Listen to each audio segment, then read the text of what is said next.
और चैत्र नवरात्र का आज 7वां दिन है और आज मां दुर्गा की कालरात्रि स्वरूप की पूजा हो रही है।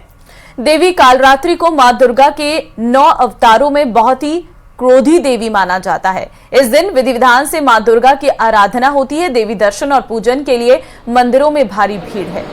तो श्रद्धालु मां कात्यायनी के आपको बताया कि पूजन आज करते हैं और साथ ही आपको ये भी बताया कि विधि विधान से मां दुर्गा की आराधना होती है। देवी दर्शन और पूजन के लिए मंदिरों में भारी भीड़ देखने को मिलती है। श्रद्धालु मां के स्वरूप का दर्शन करते हैं। मंदिर में जय माता दी के जयकारे लग रहे हैं।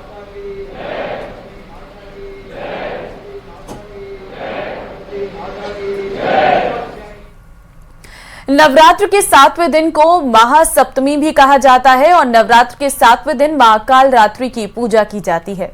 आपको बता दें कि देवी कालरात्रि को मां दुर्गा के 9 अवतारों में बहुत ही क्रोधी देवी माना जाता है, क्योंकि जब जब धरती पर पाप बढ़ जाता है तो देवी कालरात्रि का अवतार लेकर के पापियों का संहार करने के लिए आती हैं। कालरात्रि सभी बुरी शक्तियों का नाश करती हैं और अपने भक्तों की रक्षा करती हैं। आइए जानते हैं नवरात्र के 7वें दिन कैसे करें पूजा।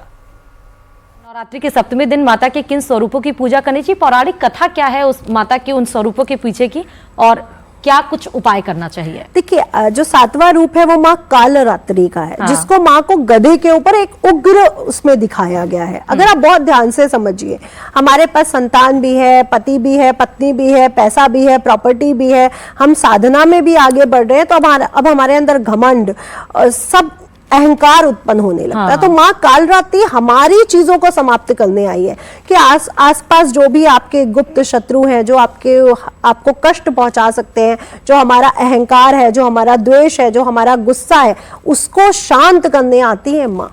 तो जितनी भी नकारात्मक शक्तियां, जब कोई आगे बढ़ रहा होता है तो नकारात्मक लोग भी उसको खींचने के लिए पीछे आते हैं। तो वही माँ का रूप है जो हमें बचाने आता है और माँ हमारे जीवन में हर तरह की निगेटिविटी खत्म करने आती है। तो माँ को आप हो सके तो लाल चीजों का तो भोग लगाएं ही लगाएं, लेकिन माँ कालरात्रि को नीला भोग जरूर दीजिए, नीला पुष्प जरूर चढ़ाइए। अब आप कहेंगे नीला भोग क्या हो सकता है? अनार से बनी हुई चीजें, जब आप अनार को हाथ लगाते हो तो वो हाथ बाद में हल्के नीले मजेंटा हो जाते हैं। अनार से बनी हुई चीजें अगर आप माँ को अर्पित कर देते हैं, क्योंकि अनार अगर आप खोलते हैं तो उसमें बहुत सारे बीज हैं, बहुत सारे।